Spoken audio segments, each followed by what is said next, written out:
Welcome to PARC Forum.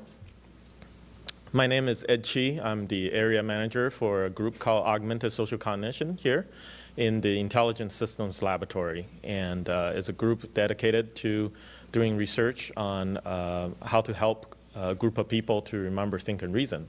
As you can imagine, that a lot of the things that we're interested in are relating to a lot of Web 2.0 systems, a lot of Enterprise 2.0 and social web applications out there.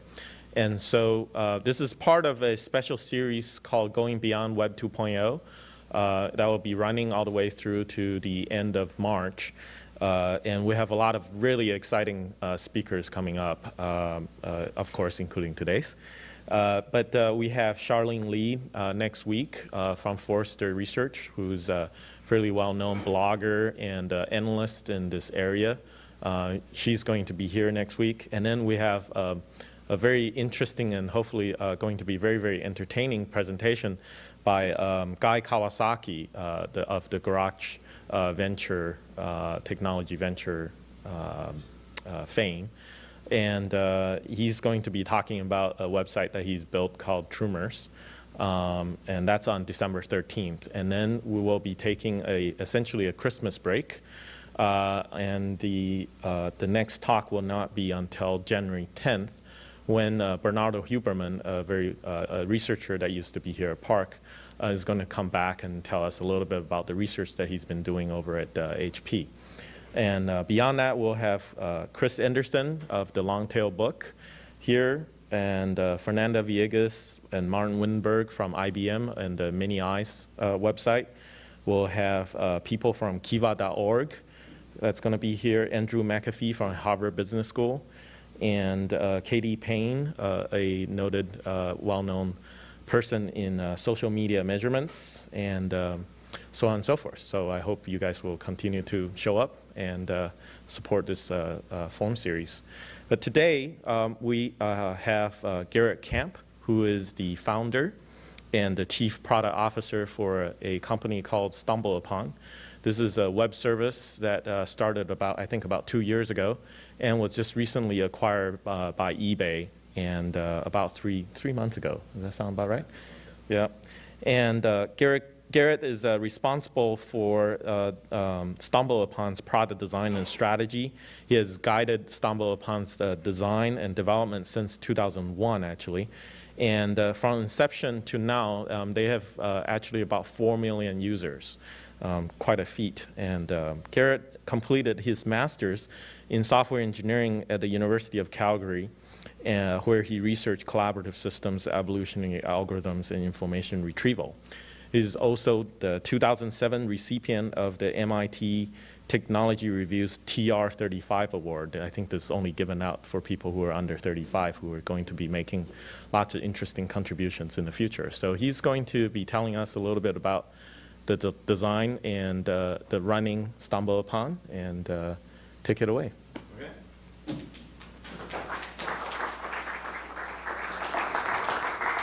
Okay, thanks, Ed. So yeah, how many people here have tried StumbleUpon, just to start?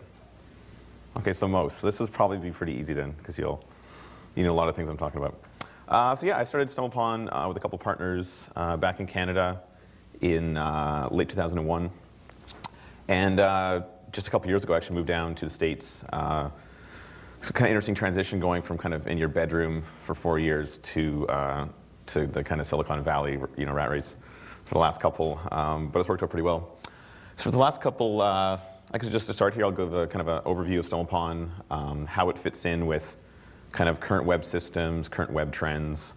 I'll talk a little bit about kind of search versus discovery. StumbleUpon is definitely focused more on discovery than traditional kind of search and retrieval. Go a little more about our history. I've got a little bit about our design and architecture, and kind of how we approach discovery and collaborative retrieval. After that, I'll kind of walk through a few of kind of the different pieces of functionality that you may not have seen, like Stumble Video, Stumble Through, and something we actually launched about actually just a month ago, called Search Reviews. And this is actually using our database to make search a little more efficient, a little more social. And then towards the end, I kind of try to put together just a few slides on kind of some lessons that I think we've learned over the past 2 years things that kind of by trial and error we've come to realize in developing StumbleUpon. So just to kind of frame this up, this is probably, for people, a lot of people here, probably fairly obvious, but the kind of, phases in the consumer web, it seemed like, Yahoo was one of the first companies to kind of kick it off. And back then it seemed like there wasn't too much content online and everything was still actually organized manually. So there's a lot of human editorial, and that actually meant that there was very concise and high quality lists of information that were created by people. And people could actually stay on top of it. So that was DMOZ, Yahoo, things like that. And then at some point, because of the growth in the web, it kind of became difficult to actually, organize all that by hand. And that's when automated indexing and crawling started to kind of become necessary. So it seems like Google was the kind of, first big company to actually, like Alta Vista side obviously was the first one, but Google was the most popular, to actually do that. And it's very, automated, and PageRank and things like that were the focus. And then kind of more recently, just in the last few years, social networking and user-generated content really took off. And the best two examples of that, I guess, would be MySpace and Wikipedia. MySpace more in the kind of, teens, browsing the web and creating profiles, and Wikipedia more for actual information. And this is kind of interesting because of the human interaction, it was very meaningful content. But the difficulty with these systems, it still required kind of proactive retrieval. There's no kind of discovery or recommendation system on Wikipedia. And on MySpace, the content doesn't really come to you, you have to go to it. So now we're kind of entering this fourth phase, which is pretty interesting, of which I think us and Facebook are part of, where we're having, we're generating, having people generate content using social networks, but we're also doing recommendation and discovery. So we're kind of trying to blend algorithms and human input to actually surface, personally relevant information to you without having to look for it. So that's kind of the news feed on Facebook and the Stumble button on our site. So this also fits into kind of current web trends. You guys probably know that there's kind of an exponential growth or close to exponential growth in domains. I actually looked the other day, and there's actually now over 500 million domains out there. So this is kind of why recommendation and discovery are becoming more necessary, is because there's just too much information to actually look for. I'm sure whenever you've done a search on Google, you've noticed that like the number of results is just so high now that the top 10 and the average person only clicks through, at max a few pages. So typically less than 30 results are actually examined out of however many million or tens of millions that actually come back. So it's kind of clear now that the standard kind of interaction model for retrieval isn't quite enough, and that we're going to need systems to actually understand what you want. So I guess that's been kind of the whole purpose of the semantic web. A lot of great ideas there, but it hasn't really seen much consumer adoption yet. So I think that's where Facebook and StumbleUpon come in, where they actually have discovery and recommendation systems that can start to personalize the process of information filtering and actually cut through that large number of results so that the top 10 or 20 results are actually what you want and not just what is semantically authoritative. So how kind of StumbleUpon differs, I guess, from traditional search systems is kind of the difference between lookup versus explore. A lot of times when you go to Google, you know exactly what you want. You type in the query, and PageRank does a pretty good job of getting back what you're looking for. But this does require you to accurately form a query and know what you're looking for. So that's kind of the lookup side of search, where typically you know where the resources you need, or you know that it exists and you just need to find it. But we're focused more on the explore, discovery side of things, where you don't really know exactly what you need. You just kind of want to browse through really interesting or informative content without having to specifically look for it, without having to form a query. So definitely more in the kind of push rather than pull retrieval. So we're definitely focused on that kind of side of information retrieval. We're trying to make the browsing experience very personalized and adaptive, and also trying to bring back serendipity to the web. I definitely experienced when I first got online in, I guess, 96 or something, that it seemed like there was not that many websites and everything was really new and shiny and cool. And then before it got all commercial, a bit later on. And we're trying to kind of now organize that long tail and provide better access to it with a single click, which it seems like you never really get when you're searching for things. So the basic kind of, I guess, core of our service is the toolbar. The StumbleUpon toolbar is kind of a ubiquitous browser-side interface. It attaches onto your browser in either Firefox or IE. And basically, the experience it provides is what myself and a lot of the people have described as kind of channel surfing the web. When you click Stumble, you're basically taken directly to a web page that we think will be interesting for you, and we'll provide a succession of websites as you click the Stumble button. Then you can basically provide feedback on the quality of recommendations with a kind of thumb up, thumb down rating, or you can share, or you can access your kind of previous favorites or friend list all with one click. So we've tried to kind of bundle together a lot of the most common functionality into one place and really make it accessible anytime you're online. So just to give a little more on the history, as mentioned before, we were actually founded late 2001. At the time I was just starting grad school, and one of my friends came to me and said, well, you know, we could potentially start a company at the same time because you won't be that busy in your first couple years of courses, which was partially true. So we started at the same time that I started my master's. It took me quite a while to do my master's. I think I ended up being over 4 years because I was working half time. And the first 3 years we were kind of really technology focused. We were self-funded. I had a scholarship, and we pretty much in Canada in our bedrooms got the kind of first version of the site out. Mostly we're on Firefox. iToolbar wasn't very solid at that time. We got to about 500,000 users by about the end of 2005. And at that point, we started getting calls from kind of investors and stuff. And I visited San Francisco and really liked it. So I moved down right after I graduated, raised a bit of angel capital, and started to kind of hire people. So we went to about, I think we were about 12 people. We hired about 9 people during the course of that year, and probably quadrupled in size, kind of as this graph shows. And then about 6 months ago, we joined eBay. Still been hiring. We're about 20 people now, and just kind of doubled again in the last year. So it's been pretty good growth over the last few years. So this is kind of like a rough depiction of kind of how our recommendation architecture works. What we're really trying to do is kind of combine, human opinions and collaborative input with some machine learning and algorithmic approaches to automate certain things. So what we really do is, when you click the Stumble button, you're basically getting content that is socially endorsed by either your peers or your friends, filtered by your kind of topical interest.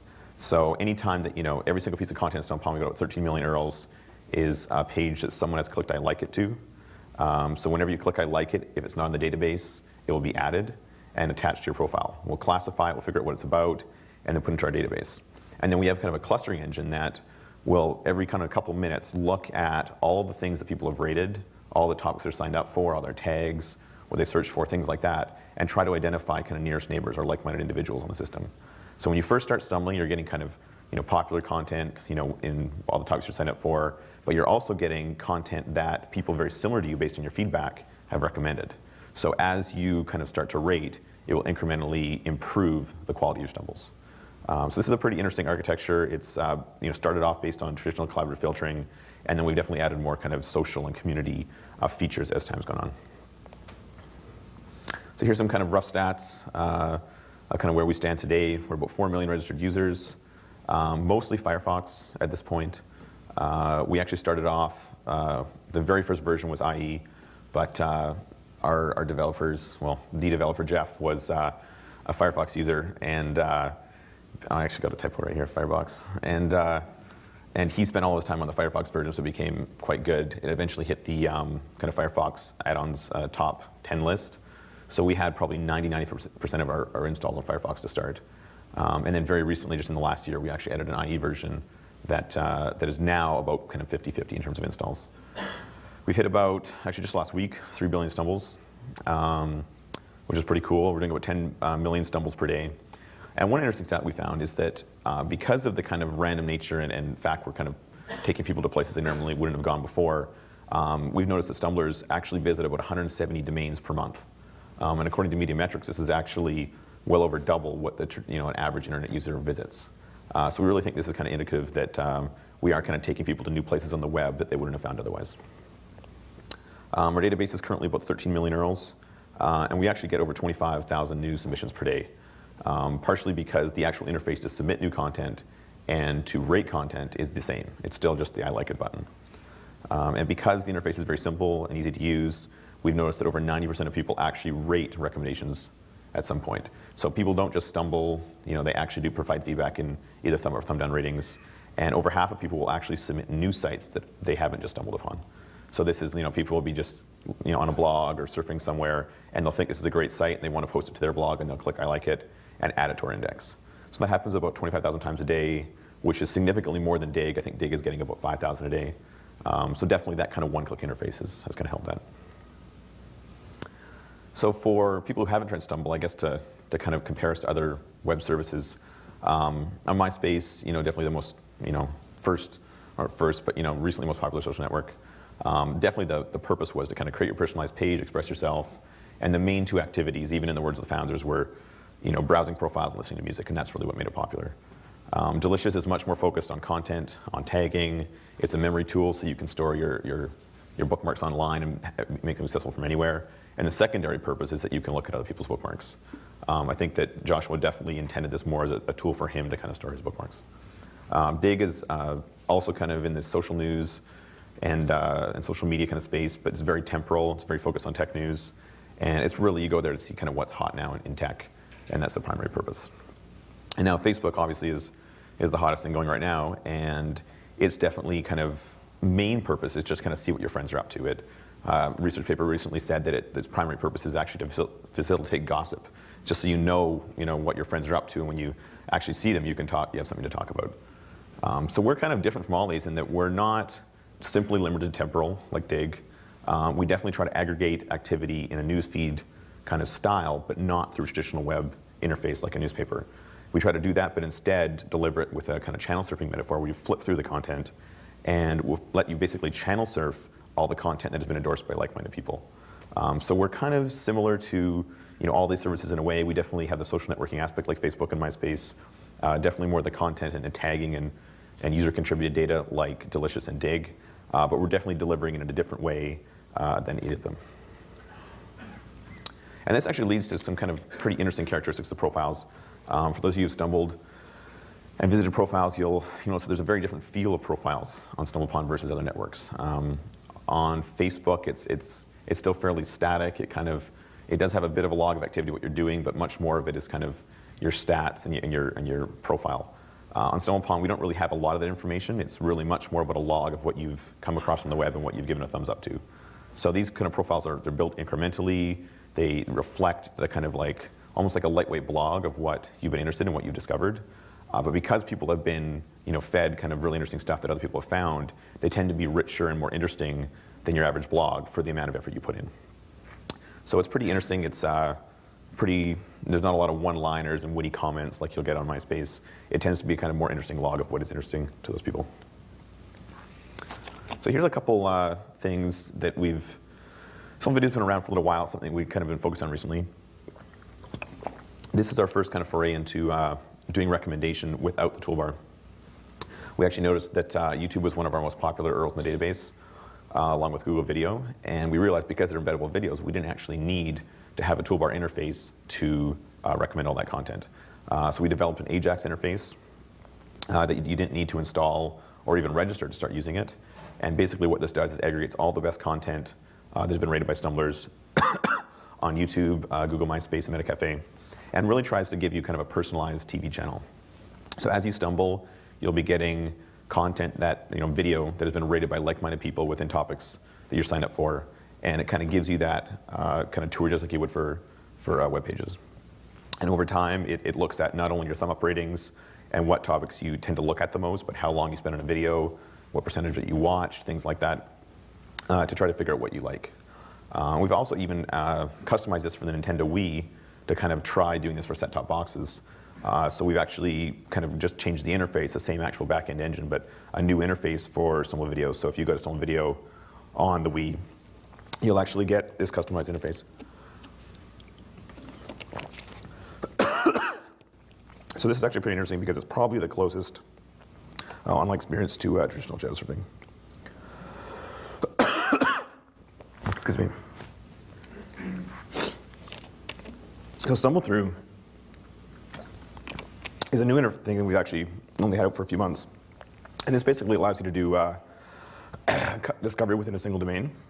So for Flickr, MetaCafe, MySpace, things like The Onion, we let you stumble through just content on those sites. And this is really interesting because our users are rating all this content and trying to surface some of the more kind of obscure pieces of content on these sites, and then we'll give you one-click access to go through that.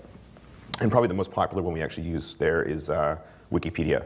And we've got several 100,000 Wikipedia articles And we give people kind of the ability to kind of have a personalized tour of encyclopedia as they click the Stumble button.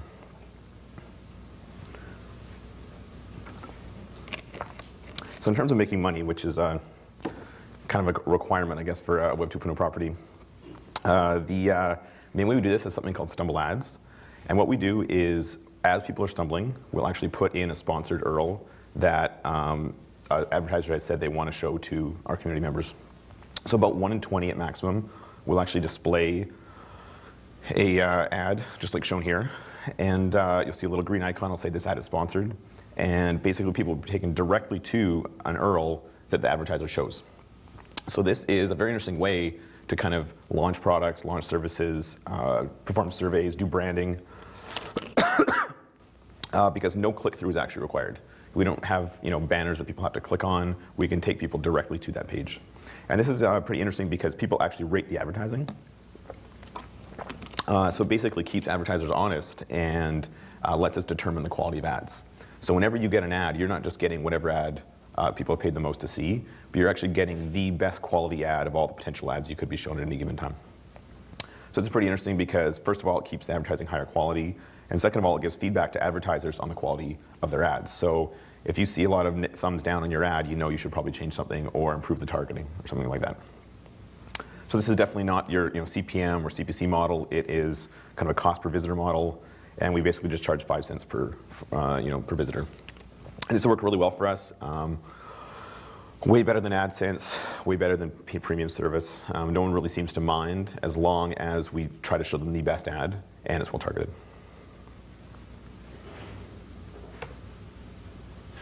And kind of one final feature, which is actually our most recent feature, is called search reviews. And as I mentioned before, this is kind of our first foray into social search. A lot of people have told us that they really like stumbling, they tried it, but if they got really busy, they perhaps didn't have time to actually sit down for half an hour a day and stumble through new sites. They already were in information overload, and they didn't need any new content thrown at them. So what we thought is that, if that's the case, we still think that our database could be used to help people, search more efficiently. So we thought, okay, in terms of like search decision support, how can we use this data to actually identify which are the best search results? And we actually figured out that because we've got a toolbar, there's a tool called Grease Monkey, which actually lets you rewrite any web page. So we basically copied that and decided to insert kind of social metadata within search results. So right now, if you've got the latest version of the toolbar, when you do a search, it'll actually show you star ratings and links to the review pages for any result that's in our database. And it's pretty interesting because a lot of times you do a search, like for iPod, the top result is the one you expect to get. But the most interesting one on the page probably isn't the first or second result. It may be on the second or third page. And sometimes it's hard to know which one that is. And here we're actually looking at all the community's feedback to generate a star rating. We'll show you which of your friends had rated it. Like right here, Low Tide is one of my friends, and he gave a thumb up to the Apple iPhone page. So for some search results, you can actually pick out, oh, the sixth one down was the one that my friend endorsed. So it's probably the one I should visit first instead of the top result. So this can actually kind of help you judge the quality of an URL before you even go to it. And this information is pretty neat because if you know the person and you know what they're like, you can kind of interpret, if that result is good or not. So the other day I was doing a search for, I think, hard disk encryption or something like that. And the actual top few results were very commercial and not that great. The third or fourth one down was TrueCrypt, and that had a few ratings. But the actual bottom one was a friend who had rated it, who I'd gone to grad school with. And even though it was the 10th result, it was the first one I visited. And it turned out to be pretty good. So I probably definitely saved some time by kind of looking for the red icon and clicking on the bottom one instead of kind of going through a whole bunch of them. So we think that this can definitely, we're using all that community feedback, that rating data, even though it was collected in the context of stumbling and rating, we can still use that data for other purposes such as search reviews. And this feature has been only out for a month, but so far it's been really popular. It's got some really good press, and people have said that it definitely makes it a little more useful rather than just fun, which is a lot of times what people refer to as stumbling. So here, I thought I'd just kind of go through a few kind of things, kind of lessons learned that we've kind of gone over the past few years. Here's 4 different versions of our homepage, starting at 60,000 members all the way up to now. This is kind of the evolution of the site over time. The first one is that we've noticed that recommendation is a very hard problem, and it's very different than search. I think that one analogy my co-founder likes to use a lot is the kind of perfect gift analogy. When doing a recommendation, what you really want is the idea of kind of receiving a perfect gift. You want something that people are really going to like, but they didn't know about, and they never would have found it otherwise. So that's kind of the goal that we're trying to shoot towards, which is probably not what the goal you have on Google when you're just trying to return like the most kind of like relevant result. And in this, like one thing we're thinking about a lot is what are the metrics which actually reflect an ideal recommendation? Is it the probability of clicking thumbs up? Is it the time spent on the site? Is it the probability you're going to share it with someone? There's all these different factors, and what is the balance on each person that actually indicates it was a good recommendation? And that's something we're definitely playing around with now.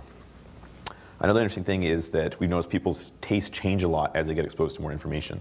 So at the beginning, if they don't know much about a certain topic, they may give a lot of things a thumb up. But over time, as they get to know what they like, they'll be a lot more selective about their ratings. So this is something we have to consider when we're designing our algorithms is how do we decay the weights and how do we avoid people getting pigeonholed as well? Because just because you give positive feedback to a certain piece of content, you don't necessarily want that to kind of too much bias the featured content you're going to receive.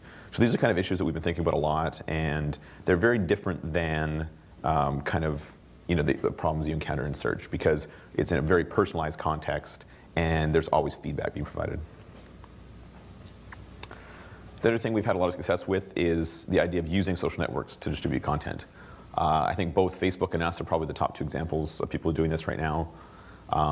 We really view social networks not as the purpose, which was something more like Friendster, but more as a tool that can actually you can use to help you make the information personally relevant. And basically this is based on the observation that you're naturally going to find content compelling which comes from your friends, and as long as it's within the proper topic. So what we're doing, like Facebook, is using kind of a social graph to bring content to you. In the case of Facebook, it's mostly activities, events, notifications of what your friends are doing. In the case of Stumble, it's content on the line that they've rated. So this definitely creates a kind of very meaningful web experience, because all of the content is explicitly endorsed by someone you know or someone who's similar to you, and then it's brought to you in a very easy fashion. So the fact that it's very easy to forage through this information and it's very meaningful and high quality makes it a pretty interesting experience. Another thing that I think personally I've learned is that interface design is extremely important. I think it's, for a service like ours, it's, we want to have millions of members. It's actually one of the most important things is how easy it is to use and understand. So we've tried to make everything one click, everything possible. The more every single click you add, you're going to get less usage. And we've noticed that for things that you want a lot of usage, you have to keep it one click. So I actually read a book called Don't Make Me Think, which kind of a while ago made me think a lot more about this. And it definitely has helped as we tried to slim down the interface and really make it as simple as possible. Another thing I thought about a lot in the UI design is the proximity and ubiquity. The reason we chose a toolbar is that then people wouldn't have to remember to go to the site and log in or get recommendation. It would always just be part of their browser. And this has definitely helped. A lot of times people will just click Stumble instead of clicking the back button when they want to be entertained for a little while. And the proximity to the back button also helps a lot. The fact that it's right there, kind of out of sight, out of mind. In this case, you're not going to forget about StumbleUpon because it's right there attached to your browser. And as mentioned before, the actual kind of one-click aspect is also really interesting for submitting content. A choice we made early on is to actually make the interface for submitting and rating the same. And it really helped because then you don't have to think about there's a different place to go. A lot of times people will just click Stumble a while and then browse around for a bit and get to a page that's out of the database, and they'll click I like it and forget that they're not even rating the recommendation. And they're submitting a page that was actually better than the original one they were recommended. So that fact that we kept the interface the same has really let us kind of get 5 times as many submissions per day from Dig, even though we've got supposedly a smaller user base. Another thing I thought about a lot when designing StumbleUpon was the interaction design aspect. Early on, I think I realized that having multiple different actions triggered from any one user interaction is a very good idea, because then it gives you kind of multiple reasons to rate something. So if you look at StumbleUpon, when you click I like it, it's actually doing at any time kind of 3 things. The first one is that it's adding it to personal profile. The second is it's adding you to the review page. the collection of all the metadata or the feedback on a certain piece of content. And it also implicitly approves it for all distribution to all your friends. So when you click I like it, you're basically saying, okay, I want this to be passed on to someone in my network who's interested in the topic of the page that I submitted. So it's, oh good, thanks. And then the fourth one is that it actually improves the quality of recommendations. Because we are every couple of minutes reclustering active users, every time you supply a like it rating or sign up for a new topic, you're actually improving that set of peers who will then supply you content. So there's a lot of different reasons, a lot of different kind of benefits to rating, and that kind of helps motivate interaction. I mean, some people will be just stumbling and rating just because they kind of want to express themselves, or they may be doing it because they want to keep a blog. But anytime they do it for any one of those 3 or 4 reasons, it will then have benefits in all the other areas.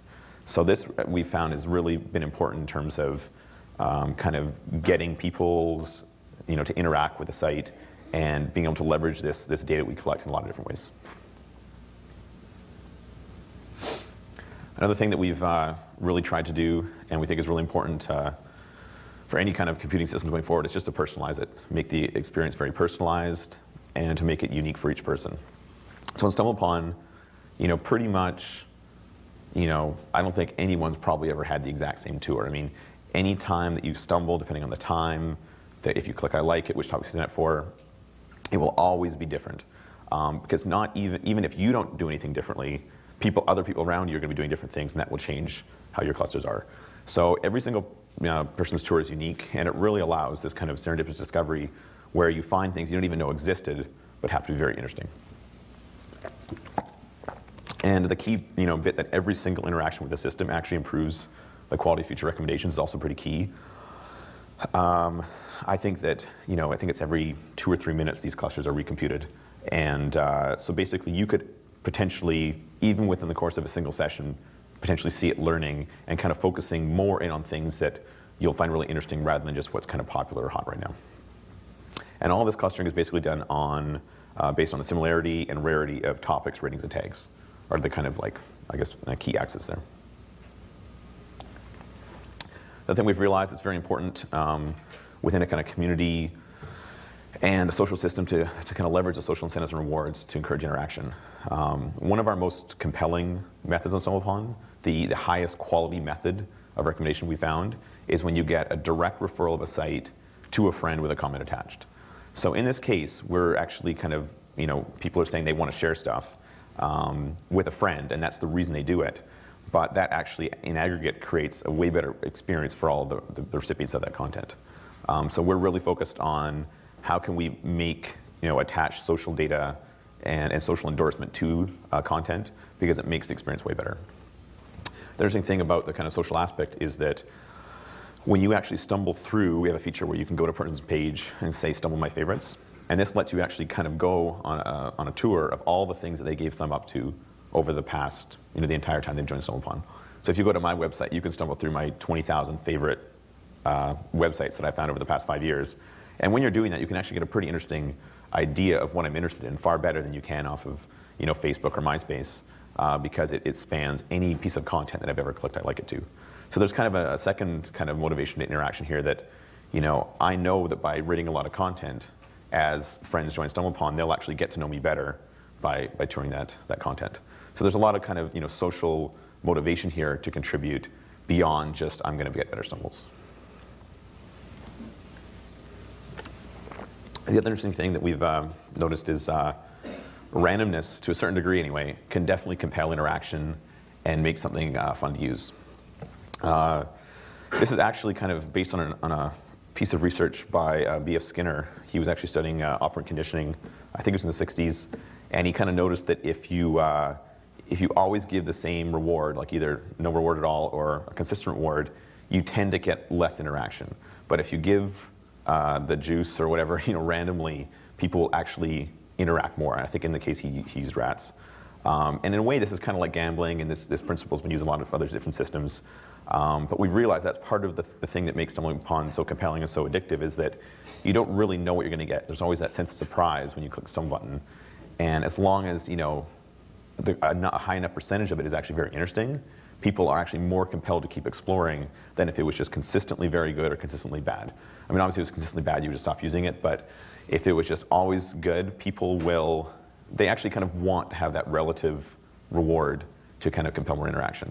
So that's one kind of piece of research that I kind of stumbled across after actually creating this, and I think that was kind of interesting because I was at the time pretty addicted to it and using it a lot, and it's kind of interesting to find out that there was actually some research behind that.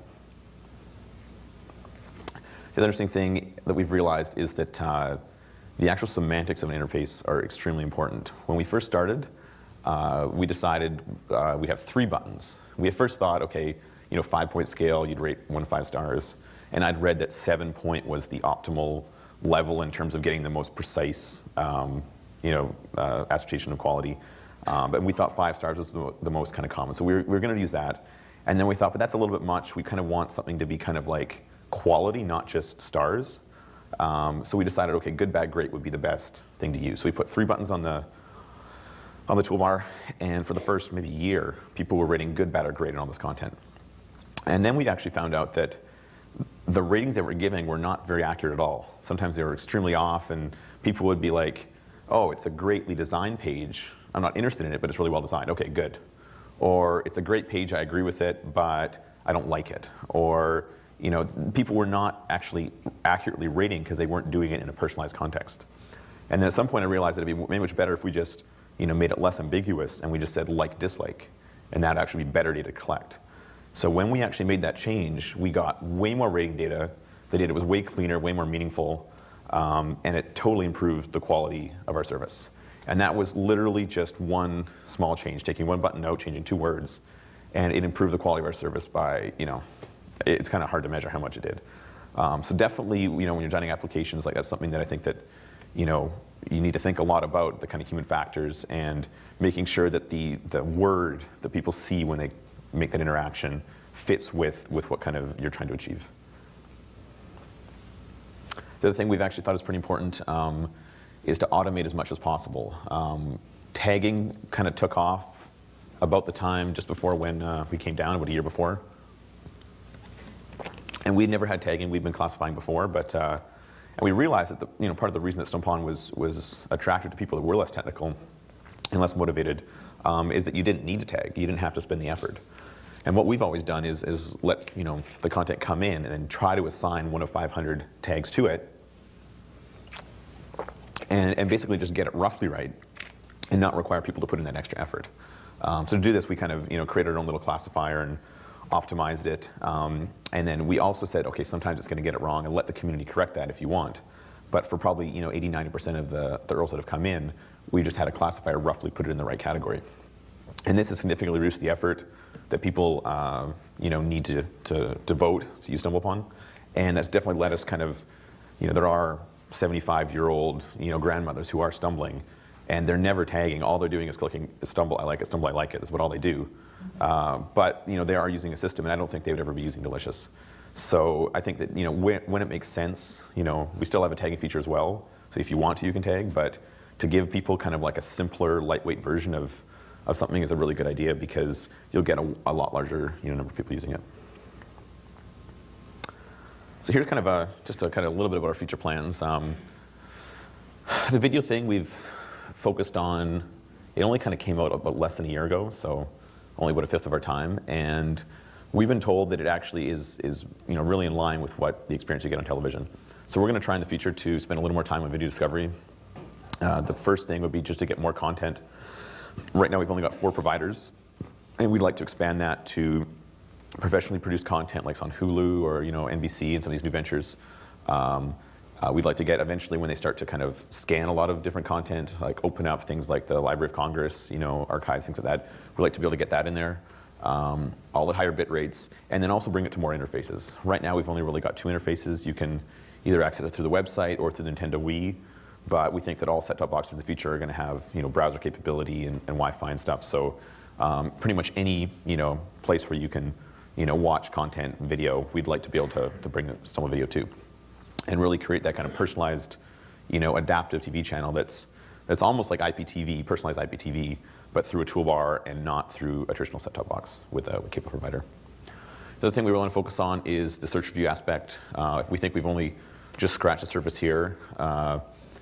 We'd like to, right now I think we're on all the major search properties. We're on Google, Yahoo, MSN Ask, Flickr, YouTube, and a few others. But there's so many different places out there that people search for content. We think it'd be interesting to kind of almost any place that's reasonably popular where you get a set of search results, if we could actually overlay that social data to help you choose the best result. And in effect, this all fits into the whole idea of just kind of rewriting the web.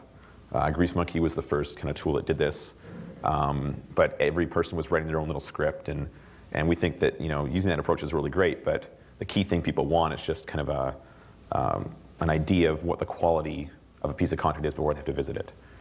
So we think if we could start to use this kind of approach to inserting links and inserting social metadata on a variety of different properties based on your entire social graph and all of the content they've rated, is a really kind of interesting approach that we can want to kind of explore more in the future to improve the quality of content and not just have people discover in the context of channel surfing and clicking a button, but also discovery within a page you're looking at. What is the best link on this page? What's the best link to choose? So that's something I think we're going to definitely think about quite a lot in the next year, because the feedback on that feature has been really great for how long it's been out, and I think it has a lot of potential. So, and that's about it. I'm 20 minutes under if you guys have any questions. And if anyone here was looking for a job, research-wise, we are definitely hiring people. Kind of people who are interested in data mining, machine learning, visualization, stuff like that. We've already got one referral from Ed who looks pretty good, but if anyone else is interested, you can just send me an email and I'll get in touch. So, questions?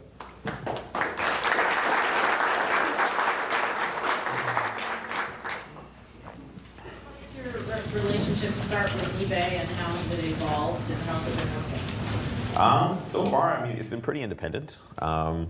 We actually, when we were first talking to them, they Meg made it pretty clear that she thought we were a very different brand. She liked the brand. She wanted to keep it separate. So we actually stayed in our office in San Francisco. Everyone who was there before stayed on board. The biggest difference is just that one person from eBay came to kind of help us with management and hiring and stuff like that. So it hasn't been a huge shift, at least for engineering, product, or research or anything like that. It's actually stayed pretty similar. You mentioned about that people that will refer to a page and then they go from there and then they make a recommendation that somehow you can infer that they think that this page is better than what they were originally recommending. Mm-hmm. Have you looked in actually doing rating based on that? So basically saying, it's not just I like it better, or this is a different point of view. So it's basically a comparison to other recommendations that you already have in the database. So comparing the original one that was delivered versus the new one that they entered. Right. We haven't really done any of that. It is something we could probably infer. I mean, we've actually recorded every single Stumble recommendation method, timestamp, user ID for all 3 billion Stumbles. And then we also have the same thing for every single rating. So theoretically, we could go back and actually data mine and try to line up, okay, here was the recommendation they received, here was the content they submitted, and what is the relationship between those two? We actually haven't really done any of that yet. We've barely done any data mining. So that's probably something we should look into. We just kind of collected all the data now. We haven't really used it, to the full extent. So. What constitutes a like-minded individual that you've mentioned a couple of times? That's basically a person who has rated similar content, so given a thumb up to the exact same URL, or given a thumb up to the exact same domain. So they rate a lot of BBC content, you rate a lot of BBC content. You apply similar tags. We're getting into kind of time spent on a piece of content as well, starting to try to use that. But basically, we try to look for people who have very similar interests in web media. And we figure if they have very similar interests to you, then in the future, when they submit a piece of content that is new to the system, then it's a good candidate to be shown to you. So it's all pretty much like collaborative filtering based on all the feedback that is given. So. Do you put any effort into making sure that people don't see a URL that they've already seen in the past? Yep, because we actually have a database that's kept entirely in RAM just of all the URLs everyone's seen, so that every time you hit the Stumble button, we basically look at every single one you've seen before and make sure the ones you're going to be shown aren't in that set. So every time that I click a stumble button, I think it goes back like 50,000, the last 50,000 stumbles I've had to make sure that I'm not going to see, the next one of my 10 stumbles won't be in the last 50,000. So, you first. What's your privacy policy and how do you? Basically, everything's public. I mean, you can, if you want to, choose to not share your stumbles. So your blog can kind of remain hidden, in which case it won't go out to your friends or your like-minded people. No, but you're keeping a profile. I'm just wondering in terms of investigating factors and stuff like that. We basically haven't shared any information yet. We basically have never shared it with a third party before, and that's what we plan to do. I guess within eBay, we probably will try to use it to help, we'd like to share information with PayPal and other properties. But we haven't really encountered much of that yet. So. Do you have an API or any plans to make one available? We're thinking about it. I mean, I think that long term, it would be neat to let other people plug into our recommendation engine. Kind of like Facebook, they let developers make apps and customize the experience, and it creates a little more stickiness. It would be interesting to have an API where people could do that. But it's not something we're really focused on right now. We think it'll probably be like later next year before we get to that. So. How much do advertisers know about the people that they're going to be advertising to, or when they buy advertisement? You basically just choose the topic. So you say, I want to. You can target by topic, age, location are the main 3 criteria. So you could say San Francisco, 21 to 30, Linux, male. That's what I've done to try to hire people. And we actually have hired 2 people through that way. Actually, our last researchers stumbled upon a page that I targeted to research California and a certain age range. And she saw the page and she emailed me, and then we ended up hiring her. So you can do it fairly specifically, and we want in the future do even better, like proximity to a certain location. So you could pick like a city and say 25, 50 miles, or target by tag, target by domain. But right now we've just got topic, age, and location, gender, location. So. Could you talk more about the auto tagging, how you do auto tagging, and how much community correction might occur?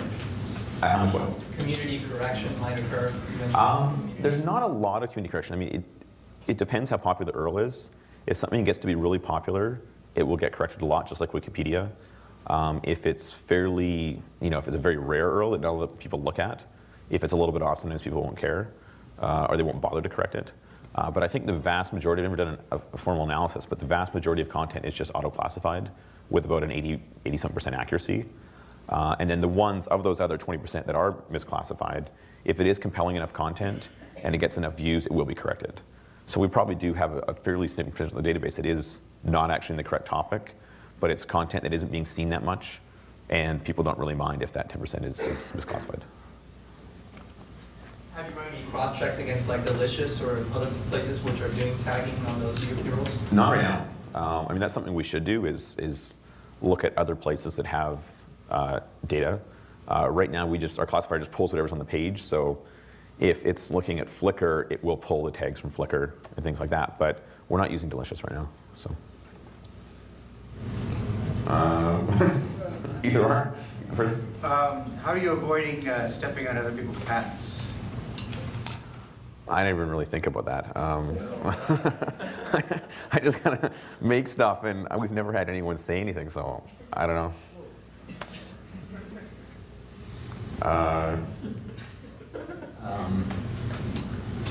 I'm not particularly interested in what my friends might think is good content, but I would be very interested in what Thomas Friedman thinks is good content.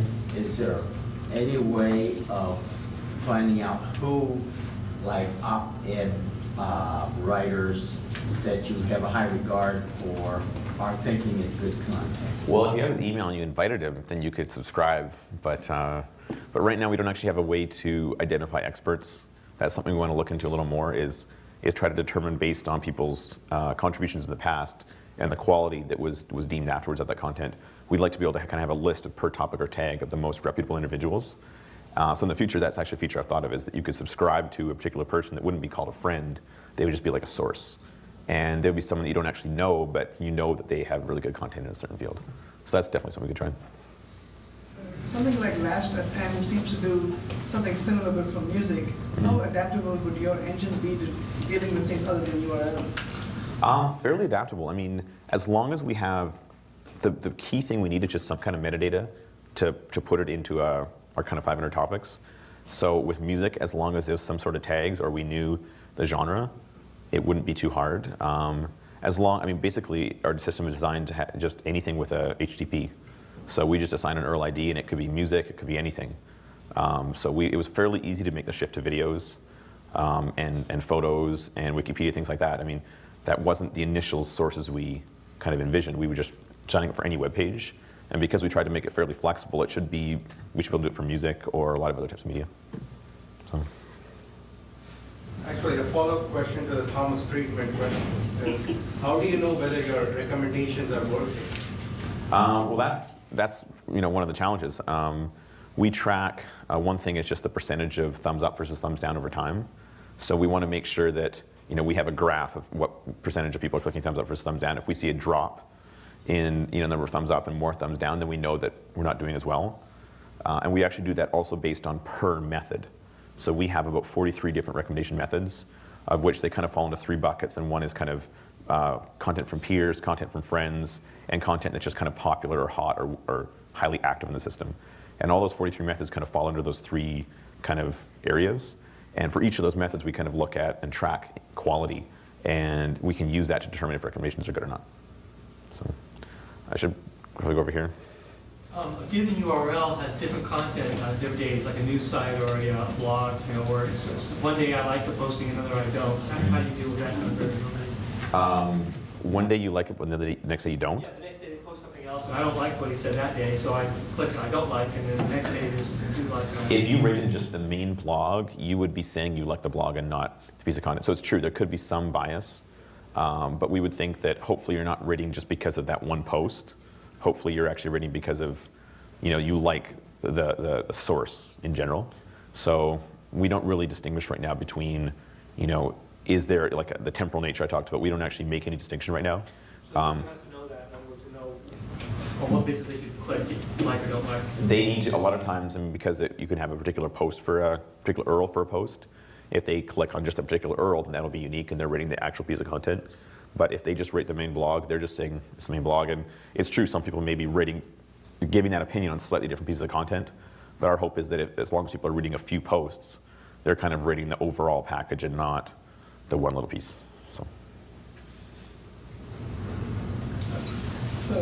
you go for everything. Okay, so back to the privacy issue. Suppose I've been going and looking at, say, a lot of music rating sites or music download sites and getting recommendations there. And one of the people that's one of my friends has been downloading music illegally, and the RIAA comes to you and says, hey, tell me everything that Fred's been downloading and everybody that's Fred's friends and all that. Where's your privacy policy for dealing with this? Because they'll be there. Well, we're not really doing any downloading. I mean, but you're keeping track of everybody who looked at every website and rated it up or down. We're not tracking what you look at. We're only tracking what you click I like it at. Okay, but there's a music download site that I've been rating that I like, and the RIAA decides they don't like it, then they're not going to want to find out about it. It's all public. I mean, the expectation on StumbleUpon is anytime you click I like it, it's public data. So if you don't want someone to know about it, you shouldn't click I like it. And we think we never had a problem with it because when you click I like it, it goes on your blog and it goes on the review page. Yeah. So people very quickly realize this. I'm doing this to just kind of tell the world that I like it or I think it's good. Okay. So that we don't even make that distinction. We don't even worry about that because there's kind of the assumption, the expectation of it's all publicly available information. Okay. So Garrett, just a quick follow-up. For the past 5 years, I can, if I'm in your network or something, I can just see what you looked at for the past 5 years. Can I edit that once I opt in? 2 years from now, I don't want some. Is there a way to look at the history and to edit the time field, or there's no? Can you guys look into that? Or we haven't done that yet, but you're talking about could you subscribe to just a portion of someone's history? Exactly. I don't want the whole history, but I'm pretty, it's an open, transparent thing, but just don't look at the last 5 years, look at the past 5 months, I'm fine with that. Well, we naturally always go to the most recent content. We always bias the most recent content first, but right now we don't segment it anymore. But yeah, the top kind of request has been to segment it by just topic and user. So right now we actually let you stumble through a particular topic plus user. So you could go and look at just my photography ratings, starting with the most frequent to the oldest. But we don't really have an alert system yet where we say every single time that I find a photo site, put it right in front of my stumble queue. That's a feature, kind of one of the alert features that we've been thinking about that we haven't actually got out yet. So. What are the top 5 most liked sites? I don't even know. I'm not sure if I've ever looked. I know that for domains, BBC is, I think, the top domain. So like the number of positive thumbs up on any piece of any domain has been BBC. So. How are the random ads working out for you? Do people kind of do TiVo like 30-second quick jump past it, or do they actually spend a lot of time on it? It depends on the site. I mean, there's one kind of new startup called Get Satisfaction. It's kind of this Ruby on Rails customer support application. And they said that, for people coming from StumbleUpon, they spend 5 times as long if they came from Stumble and if they came somewhere else. But for some people, they notice the opposite. I mean, they'll kind of see it for 3 or 4 seconds and then just kind of skip. So it really kind of depends on how good or interesting the content is. If someone has like a buy me now, digital camera with a big flashing buy me now button, it'll just get like 1.5 seconds, 2 seconds, and people just skip it. If you've got a really cool photo or some really interesting documentary or something like that, people will maybe watch it for a minute. So it really depends. We're not actually tracking and giving that data back to the advertiser yet. Some people ask for it, but we haven't really done that. So it really depends on the quality of the content. If it's a good ad or a good web page, we're not really doing ads, we're just kind of doing promotion of content. And it really depends on the quality and the targeting. So. When you're looking at stuff my friends like, do you also look at friends of friends at all, or not? Not really. We found that usually if it goes to your friend, it'll propagate there already. So we take that into account in the kind of quality of URLs, but you don't really subscribe to your friends of friends content, because we found that every hop out you go, it becomes less relevant. I mean, especially when the network gets bigger, like on Facebook I have 250 people, and then those people have 100 people. I mean, just because if my friend likes it, maybe it's good, but my friend's friend, like at that point, it could be anyone. There is no real kind of social or, that endorsement doesn't mean nearly as much, unless they're like my best friend or something like that. So we haven't really looked into that too much. A variation on being able to search by topic, you considered being able to have multiple identities. So I could have like the professional me stumbler, and I have the abnormal me stumbler. The way people do it now is just by creating multiple accounts. So there isn't really the functionality where you can have all 3 together, tied together. We've noticed, I mean, the official policy is like, you're only supposed to have 1 account, but that's really just to stop spammers. Like if you want to have multiple accounts and they're all valid use, like we don't really mind. So people will create sometimes a few accounts, one for kind of work, one for home. And also the one that we've noticed sometimes people is they'll have one that's kind of for entertainment and one for information. So in their information one, they'll sign up for science and computer-y topics, and they'll use that when they really want to kind of learn interesting new things or get new kind of information that maybe is relevant to the research. But then when they just want to kick back at home, and see some cool photos, they'll have a kind of an artsy one that's all their music and their photos and their kind of visual content. So I've seen people kind of split it up that way, but you just have to create 2 accounts right now if you want to do that. So. How do you deal with dead links? If somebody recommends something and I go there and it's dead, you remove it from the system? The toolbar, when it displays the content, if it gets a 404, the toolbar will record that and then echo it back to the server. So we've got the 4 million toolbars that are doing 404 and dead checking for us. And that keeps it fairly current. So.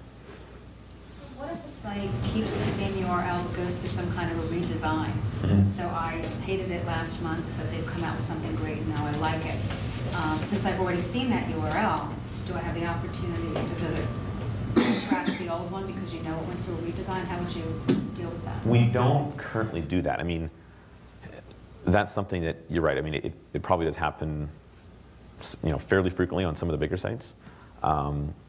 And we haven't really worried about that so far. I mean, it's probably something we should consider, but it just added a lot of complexity because then you have to kind of keep like, you know, I guess you wouldn't even want to hash it, but you'd want to at least have some, you know, some record of what you were rating at the time.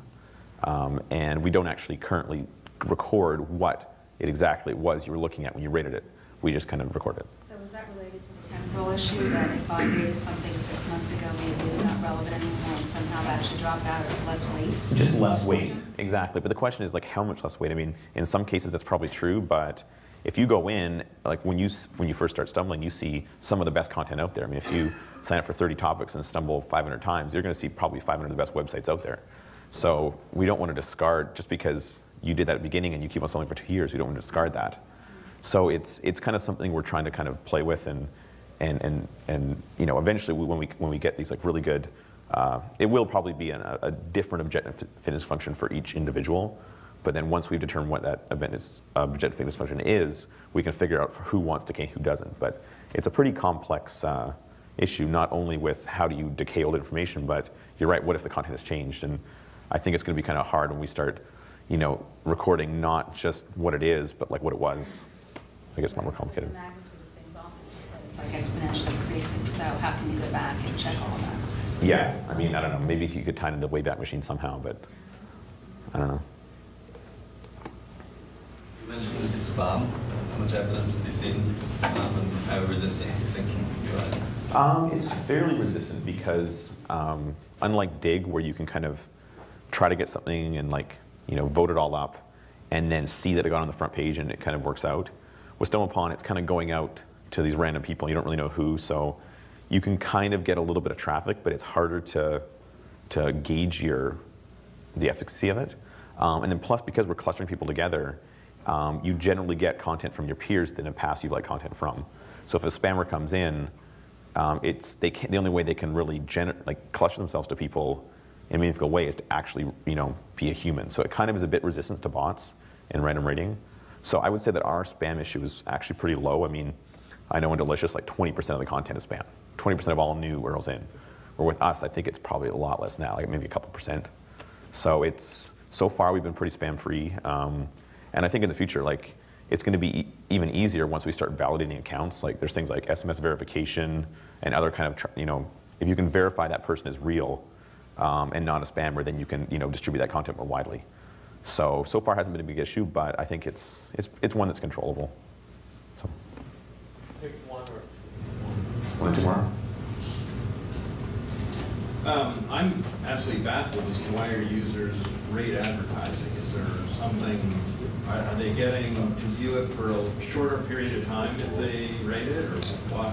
Well, it's not really an ad, it's just another page. So, you know, and a lot of times the pages, because we choose the best possible sponsored, you know, content for them, to them it's just another piece of content. So people don't really, you know, take the extra time to be like, oh, I'm not going to rate this because it's an ad. If it's bad, they'll skip it. If it's good, they'll rate it.